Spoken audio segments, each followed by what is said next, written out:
संदर्भ में किसी का नाम नहीं लिया। अजीज बर्नी की किताब थी 2611 एंड आरएसएस कॉन्स्पिरेसी, कोई जाके चेक कर ले उसमें कौन कौन कहां कहां था। अब मैं मुसलमानों के बारे में कहना चाहता हूं, मुस्लिम समाज के लिए। बहुत से लोग ऐसे हैं जिनको मुस्लिम समाज की हिस्ट्री नहीं पता है। मैं बताना चाहता हूं, भारत से जब न्यूमेरिक सिस्टम सबसे पहले गया तो अल जहार थे सबसे पहले, जिन्होंने जाके 1793 में जो सूर्य सिद्धांत था उसका अरबी में ट्रांसलेशन हुआ सिंध हिंद। और हम बता रहे हैं हम किस तरह के मुस्लिम को साथ रखते हैं। डॉक्टर कलाम से बड़ा आलिम इस्लाम में साइंसदान नहीं हुआ, और आरिफ मोहम्मद खान साहब जो बिहार के गवर्नर हैं, उनसे बड़ा आलिम फाजिल मुसलमान आज सियासी जमात में तो नहीं होगा, यह मैं दावे के साथ कह सकता हूं। मगर मैं बताना चाहता हूं सर, उसके बाद उन्होंने एक किताब लिखी, एक सर 10th सेंचुरी के मुस्लिम राइटर थे जिन्होंने किताब लिखी, उसका नाम था the compendious book of balancing and completion according to Hindu calculation, जिसको शॉर्ट में अल जब्र कहा गया, और वहां से अलजबरा निकला। और सर उसके बाद अल ख्वारिज्म आया। और सर आज मेरे ख्याल से सदन के बहुत से लोगों को नहीं पता होगा, ये जो एल्गोरिथम वर्ड है ये अल ख्वारिज्म से आया हुआ है। एक जमाने में इस्लाम में बैतुल हिकमत था, यानी वो सबसे बड़ा हिकमत का केंद्र था, जब एक से एक लोग होते थे। बहुतों को नहीं पता होगा कि कोलंबस ने जिस नक्शे के थ्रू दुनिया ट्रेवल किया था वो बनाने वाला भी एक मुस्लिम था, अल इदरीसी। मगर सर एल्गोरिथम आज ऐसा बदला कि एआई के एज में दलगत भावना से ऊपर उठकर औरंगजेब के साथ खड़े हो गए। सर ये एल्गोरिथम किसने बदल दिया, ये मैं बताना चाहता हूं। इस पे थोड़ा सोचने की जरूरत है। इसलिए मैं कहता हूं मुस्लिम पॉलिटिक्स की सोच क्या थी, हमने किन मुसलमानों का साथ दिया है, मैं बताना चाहता हूं सर। वीर अब्दुल हमीद की शहादत की 50वीं वर्षगांठ 2015 में हुई। प्रधानमंत्री मोदी जी ने उनके पूरे परिवार को और उनकी पत्नी को बुला के सम्मानित किया, और इन लोगों ने उस यासीन मलिक को, जिसके ऊपर 3 एयरफोर्स के ऑफिसर्स को हत्या करने का आरोप था, वो प्रधानमंत्री आवास में सर साफ दिखाई पड़ता है कौन किसके साथ खड़ा हुआ है, कौन किस तरह के मुसलमान के साथ खड़ा हुआ है। और सर मैं ये भी कहना चाहता हूं सर, ये सर अपने टर्न पे बोलिए सर, पिछले 30-35 सालों से हुआ खड़ा किया जा रहा है। 1990 में जब राम मंदिर आंदोलन हुआ, कहा गया बीजेपी आएगी उत्तर प्रदेश में खा जाएगी। सर बीजेपी आने के बाद उत्तर प्रदेश में जानते क्या हुआ सर, 22 साल से शिया सुन्नी के बीच में जो दंगे चलते थे और मदे साबा का जुलूस नहीं निकलता था, शिया समुदाय का मदे साबा का जुलूस लखनऊ में हमारी सरकार में निकलना शुरू हुआ। और उसके बाद कहा गया केंद्र में भाजपा आएगी तो खा जाएगी। सर अटल जी की सरकार आई, इतनी शानदार स्थिति रही। उसके बाद कहा गया गुजरात में आएगी तो भाजपा खा जाएगी। सर गुजरात का मुसलमान आज सबसे समृद्ध मुसलमान है, सबसे ज्यादा जकात वहां से आता है। उसके बाद कहा गया मोदी जी की सरकार आएगी तो क्या होगा। सर मोदी जी की सरकार आने के बाद हमारे साथियों ने बताया है अल्पसंख्यक समुदाय के 70% लोग हैं जिनको किसी न किसी एक योजना का लाभ जरूर मिला है। और सर फिर कहा गया सीए आएगा तो नागरिकता छिन जाएगी। सर उसके बाद भी आपने सब देखा, और सर हम बचपन में सुनते थे कि राम मंदिर बनने लगेगा तो मिडिल ईस्ट के देश पेट्रोल देना बंद कर देंगे। सर राम मंदिर भी बन रहा है, और भारत मिडिल ईस्ट कॉरिडोर भी बन रहा है, और अबू धाबी में भी मंदिर बन रहा है, और 4 मुस्लिम देशों ने सर्वोच्च नागरिक सम्मान मोदी जी को दिया हुआ है। इसलिए मैं कहना चाहता हूं सर,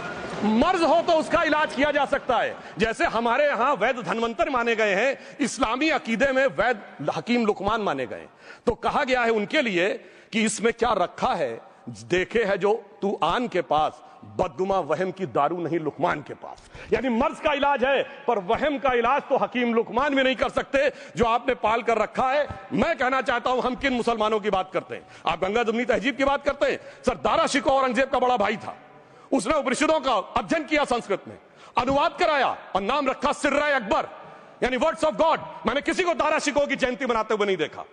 मैं पूछना चाहता हूं बेगम बीबी ताज, उनके घर पे जाते किसी ने सुना।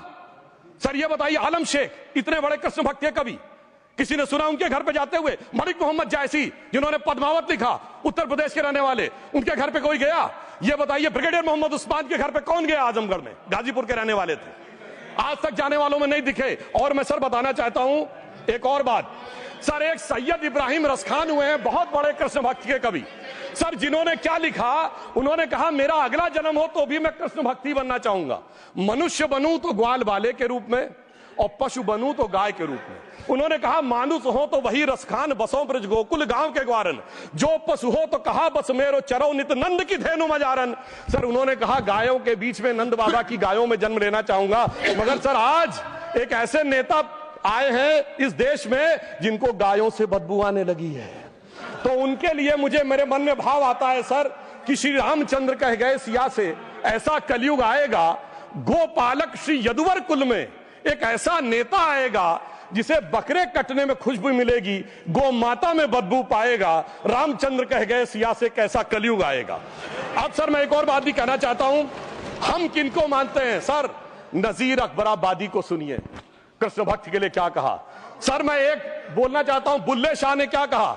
बुल्ले शाह ने कहा, अभी होली गुजरी है, उसने कहा था आज होली खेलूंगी मैं, कर बिस्मिल्लाह।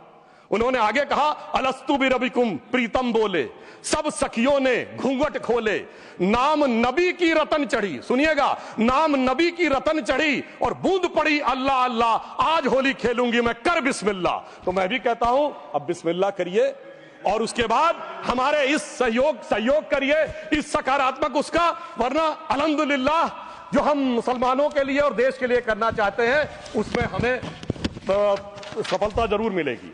अंत में मैं सिर्फ यह कहना चाहता हूं सर, तमाम प्रकार की बातें यहां पर हुई, सकारात्मक और नकारात्मक, मगर अफसोस की बात यह है कि 1913 के वक्फ वाल औलाद से लेके 2013 के वक्फ वाल औलाद तक इनकी फितरत नहीं बढ़ती, क्योंकि सर ये तो पार्टियां ही अल औलाद हैं, तो इनको तो उससे बहुत ज्यादा वो होगी। पर मैं सिर्फ अंत में कहना चाहता हूं सर, अपनी सोच बदलिए। आप जिस कश्ती पे सवार होकर इस दरिया को पार करने की कोशिश कर रहे हैं, पिछले 75 साल में नहीं कर पा रहे हैं, 10-12 साल में बहुत हिचकोले खा रहे हैं, तो कश्ती और रास्ता बदलिए। तो इनके लिए अंत में एक पंक्ति कहते हुए बात समाप्त करना चाहूंगा कि इन्होंने कश्ती भी नहीं बदली, दरिया भी नहीं बदला, पर इन डूबने वालों का जज्बा भी नहीं बदला, पर है शौक सफर ऐसा, एक उम्र हुई हमने, मंजिल भी नहीं पाई, रास्ता भी नहीं बदला।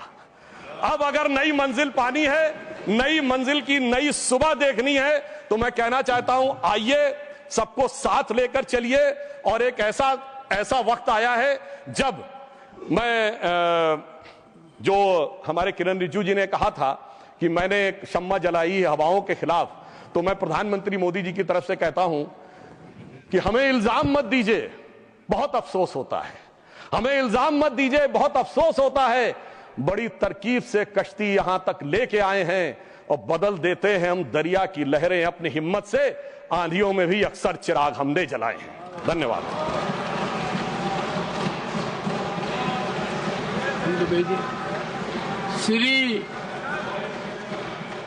श्री जावेद अली खान, क्या पॉइंट ऑफ ऑर्डर? धन्यवाद सभापति जी। One second honourable member Ruchi ji, under which rule? 261 sir है 261 रूल 61 261